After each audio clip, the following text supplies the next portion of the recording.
محترم سامعین، آپ نے اس سے پہلے کے پارٹ میں نماز کے ارکان کو جان لیا۔ اب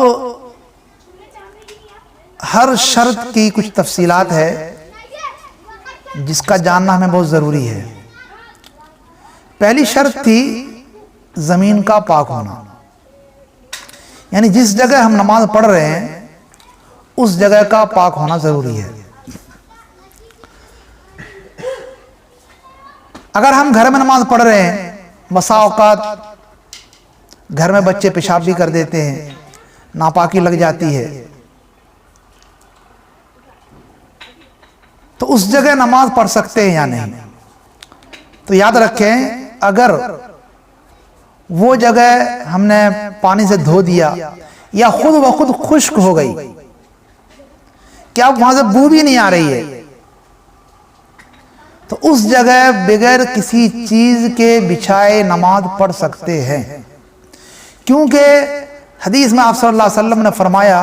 کہ زمین کا خشک ہونا ہی اس کی پاکی ہے۔ اسی طرح اگر ہم جس جا نماز پر نماز پڑھ رہے ہیں،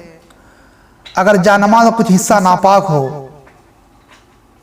لیکن آپ جس حصے پر نماز پڑھ رہے ہیں وہ پاک ہے، مثلا آپ جہاں پاؤں رکھے وہ حصہ پاک ہے، جہاں سجدہ کریں گے وہ حصہ بھی پاک ہے، تو ایسی صورت میں بھی اس مصلی پر نماز پڑھنا جائز ہے۔ البتہ ناپاک زمین جو خشک ہو جائے، نماز تو پڑھ سکتے ہیں لیکن اس جگہ تیمم کرنا جائز نہیں ہے۔ اسی طرح یاد رکھیں کہ اگر کسی مصلی پر یا کسی کپڑے پر نماز پڑھ رہے ہیں اور کپڑے کے نچلا حصہ ناپاک ہو، یعنی دو تہہ والا کپڑا ہو یا دو کپڑے ہو، نیچے کا حصہ ناپاک ہے، اوپر والا حصہ پاک ہے، تو اس کی نیچے والے کی ناپاکی اعتبار نہیں ہوگا، کیونکہ اوپر والا حصہ پاک ہے، اسے نماز ہو جائے گی۔ اسی طرح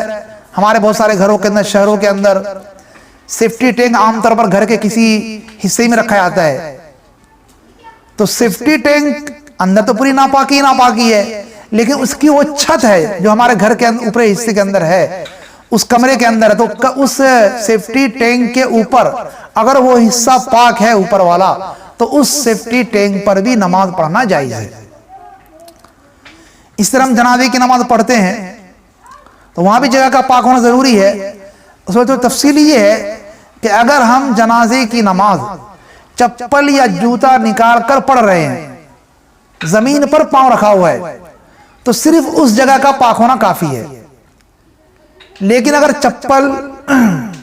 یا جوتے پر پاؤں رکھ کر پڑھ رہے ہیں تو زمین اگرچہ ناپاک ہو لیکن آپ کا جوتا یا چپل پاک ہے، تو چپل یا جوتے پر پاؤں رکھ کر نماز پڑھنا جائز ہے۔ لیکن اگر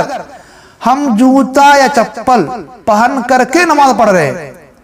تو اس صورت کے اندر چپل کا یا جوتے کا پاک ہونا بھی ضروری ہے، اور جس جگہ پر ہم کھڑے ہیں اس جگہ کا پاک ہونا بھی ضروری ہے۔ لہذا ان مسائل کو یاد رکھیں تاکہ ہماری نماز صحیح ہو۔ اللہ ہم سب کو عمل کی توفیق عطا فرمائے۔